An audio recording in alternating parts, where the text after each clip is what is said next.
দাদা এগুলো কি তৈরি হচ্ছে দাদা? এই যে ফিশ ফ্রাই। ফিশ ফ্রাই এর ডবল কোটিং এ নাকি? হ্যাঁ হ্যাঁ, হালকা কোটিং, মানে বেশি মোটা না, হালকা কোটিং। আচ্ছা এটা দাম কি আছে দাদা? এটা হচ্ছে অরিজিনাল ফিশ ফ্রাই, অরিজিনাল ভেটকি। অরিজিনাল ভেটকি? আচ্ছা 100 টাকা করে। পিওর অরিজিনাল ভেটকি। আচ্ছা আমাদের আসে কিন্তু নিউ মার্কেট থেকে, ডেলি মাত্র আমরা ডেলি তো আর মানে কোয়ান্টিটি বোঝা যায় না, আমরা একটা অ্যাভারেজ ডেলি নিয়ে আসি, চেষ্টা করি যাতে কাস্টমারকে বানিয়ে পুরনো মাল না দেওয়ার জন্য। এই জন্য এই এখন মার্কেট শুরু হবে, এই জন্য এখন শুরু করি। আচ্ছা এই ফিশ ফ্রাইটার দাম কি রেখেছো দাদা? এটা মাত্র 100 টাকা রেখেছি। আচ্ছা পাশে এটা কি মাটন প্যান্থারাস? আচ্ছা এই যে হচ্ছে মাটন প্যান্থারাস। এটা মাটন প্যান্থারাস? হ্যাঁ। বাহ, এটার দাম কি আছে দাদা? মাত্র 90 টাকা।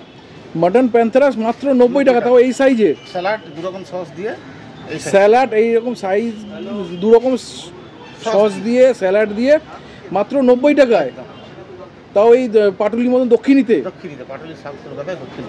এটা কি সম্ভব? এটা কি দক্ষিণীর সিগনেচার? একদম। এটা আছে ফিশ ফ্রাই, আছে আমাদের এই যে চিকেন কাটলেট। চিকেন কাটলেট বা চিকেন কাটলেটের সাইজ বেশ জাম্বো। এই তো এইসব সাইজের কলকাতা সাউথ কলকাতায় কেউ দিতে পারবে না। সেটাই ভাবছি সাউথ। এটা দাম কি রেখেছো দাদা?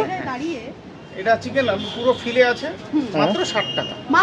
মাত্র 60 টাকা, মানে 2025 এ? একদম 2025 এ। বাহ বাহ, মানে সুন্দর। পুরো ফিলে দিয়ে করা হয়? পুরো ফিলে। আচ্ছা এটার সাথে কি যাচ্ছে? স্যালাড? এটাতে স্যালাড যাবে, দু রকম সস যাবে। আচ্ছা বাহ, সুন্দর। মাটন প্যান্থারাসটা কিভাবে তৈরি করা হয়? মাটন প্যান্থারাসটা হচ্ছে যেরকম আমাদের মাটন কিমা হয়, সেটা এত মিহি হয় না, আমাদের এটা একটু মোটা ধরনের থাকে। এবারে সামান্য পেঁয়াজ দিয়ে ওটাকে কড়াইতে ভালো করে কষে ওটাকে ভাঙে। এর মধ্যে থাকে আমার কাজু কিশমিশ এবং রসুন চপ, ফাইন চপটা বেশি থাকে। যেরকম আমরা কষা খাই সেরকম মানে, কিন্তু কাজু কিশমিশ এবং রসুনটা বেশি থাকে। আচ্ছা এটার দাম কত বললেন? মাত্র 90 টাকা। মাত্র 90 টাকায় মাটন, তাও দক্ষিণীতে? দক্ষিণীতে সাউথ কলকাতা। সাউথ কলকাতায় ভাবা যায়? একদম বাইপাসের সামনে, একদম এম বাইপাসের সামনে। এটা কি যাচ্ছে? Chicken cutlet.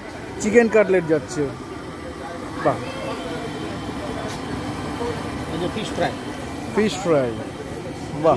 খালি শুধু বানিয়ে খালি তোমাদের বলে দিলাম, এবার খেয়ে না দেখলে না বললে তো তোমাদের যারা ফলোয়ার্স আসছে, যারা দেখছে যে তুমি বলছো সেটা কি ঠিক কিনা, কতটা সঠিক আগে ভেজে একটা করে খাইয়ে দিচ্ছি, দিয়ে দেখে তারপরে কমেন্টে জানাই। আচ্ছা দাদা কি তেল ইউজ করছো তোমরা? আমরা সানফ্লাওয়ার ইউজ করা হয়, তাই তো?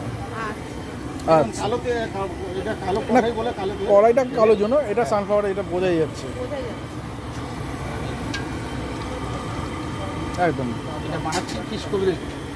আচ্ছা ফিশ কবিরাজি যাবে তো? হ্যাঁ, এবার এই ফিশ কবিরাজি। ফিশ কবিরাজি, এটা কি ডিম, তাই তো? বাহ।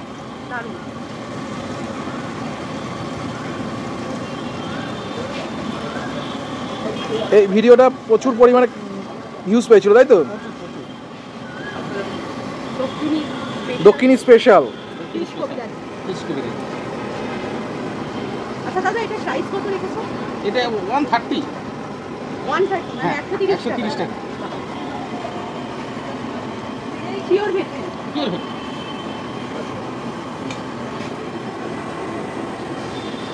সবাই ফিশ ফ্রাই যেটা করে সেটা হচ্ছে বিস্কুট গুঁড়ো দিয়ে আমরা হচ্ছে ব্যাটার ফ্রাই করে দিই, যাতে তেলটা কম অবজার্ভ করে আর সফটনেস থাকে।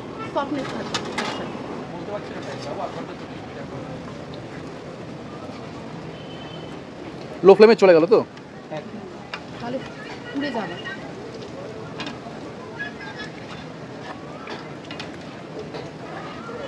এটা বানানো কিন্তু ভীষণ টাফ ব্যাপার একটা। হ্যাঁ, কেন বেশি ফ্রাই হয়ে গেলে একদম কালো কালো হয়ে যাবে দেখতে। বিশাল সাইজ তো।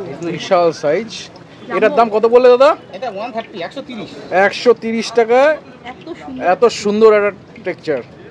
আচ্ছা সাইজটা তো জাম্বো সাইজ, দেখে বোঝা যাচ্ছে। কালারটা দেখে নিন, কালারটাও বেশ সুন্দর, আকর্ষণীয় কালার। কথায় আছে যদি দেখতে ভালো হয় তাহলে খেতেও ভালো। একটা হিন্দিতে কথা আছে, পহলে দর্শনদারি ফির গুণ বিচারি। অতীব সুন্দর।